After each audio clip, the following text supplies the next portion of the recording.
Physical ಲೆವೆಲಲ್ಲಿ ಬಂದರೂ ಸಹ ಬ್ಯಾಲೆನ್ಸ್ ಸ್ಟೇಟ್ನ ಸಾತ್ವಿಕ್ ಸ್ಟೇಟ್ ಅಂತ ಹೇಳ್ತೀವಿ. ಅದು ಡೈರೆಕ್ಟಾಗಿ ತಾಮಸದಿಂದ ಸಾತ್ವಿಕ ಹೋಗೋಕ್ಕಾಗಲ್ಲ. ಅದನ್ನೊಂದ್ಸರಿ ಆ್ಯಕ್ಟಿವ್ ಮಾಡಿಕೊಂಡು ಚೆನ್ನಾಗಿ ಕೋರಿಲೇಟ್ ನಾವು ಹೆಂಗೆ ಮಾಡ್ಕೊಳ್ತೀವಿ ಅಂದರೆ, ಕೈಯಲ್ಲೇನೋ ಎಣ್ಣೆ ಆಗಿಬಿಟ್ರೆ ಆ್ಯಂಡ್ ಡೈರೆಕ್ಟಾಗಿ ನೀರಲ್ಲಿ ವಾಶ್ ಮಾಡಿದ್ರೆ ನಮಗೆ ಅದು ತಾಮಸಿಕದ ಹಂಗೆ ಎಣ್ಣೆ ಹಂಗೆ ಉಳ್ಕೊಳ್ಳುತ್ತೆ. ಕೈಯಲ್ಲಿರೋ ಎಣ್ಣೆ ನಾವು ಏನೋ ಸೋಪು ಅಥವಾ ಏನೋ ಸೀಗೆ ಪುಡಿನೋ ಈ ಥರದ್ದು ಏನೋ ಹಾಕಿ ಆಮೇಲೆ ವಾಶ್ ಮಾಡ್ತಾನೆ ಶುದ್ಧೀಕರಣ ಆಗುತ್ತೆ. So in the same way ಈ ಆಯಿಲ್ ಆಗಿರೋದನ್ನು ಅಂದರೆ ನಾವು ತಾಮಸಿಕವಾಗಿರೋ ಸ್ಥಿತಿನ ನಾವು ರಾಜಸಿಕ ತಗೊಳ್ಳೋದನ್ನ it's somewhat soap apply ಮಾಡೋ ಥರ ಅದನ್ನ ವಾಶ್ ಮಾಡೋದು ಬಂದು ದೆನ್ ಇಟ್ ವಿಲ್ ಸಾತ್ವಿಕ್ ಸ್ಟೇಟಿಗೆ ಬರುತ್ತೆ. ಸೊ ಡೈರೆಕ್ಟಾಗಿ ಇಲ್ಲಿಂದ ಬರೋದಕ್ಕಾಗಲ್ಲ. ಸೊ ನಾವು ರಾಜಸಿಕಕ್ಕೆ ಹೋಗಿ ಆಮೇಲೆ ಸತ್ವಕ್ಕೆ ಬರಬೇಕಾಗಿರುತ್ತೆ. ಸೊ ಆ ಕೆಲಸವನ್ನು ಕಪಾಲಭಾತಿ ಅಭ್ಯಾಸ ನಮಗೆ ಸಹಾಯ ಮಾಡುತ್ತೆ.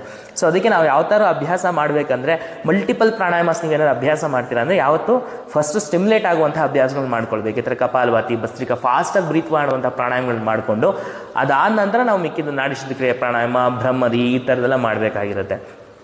ಸೊ ಅದಕ್ಕೆ ನಾವಿಲ್ಲ ಯೋಗಾಭ್ಯಾಸ ಮಾಡಬೇಕಂದ್ರೂ ಸಹ ಅಷ್ಟೇ, ಫಸ್ಟ್ ನಾವು ಲೂಸ್ನಿಂಗ್ ಪ್ರಾಣಾಯಾಮ ಮುಗಿಸ್ಕೊಳ್ತೀವಿ, ಆಮೇಲೆ ಲೂಸ್ನಿಂಗ್ ಪ್ರಾಕ್ಟೀಸ್ಗಳು ಮಾಡ್ತೀವಿ, ಆಮೇಲೆ ಸೂರ್ಯ ನಮಸ್ಕಾರ ಮಾಡ್ತೀವಿ, ಆಮೇಲೆ ಆಸನಾಸ್ ಮಾಡ್ತೀವಿ, ಆಮೇಲೆ ಶವಾಸನ ಮಾಡ್ತೀವಿ.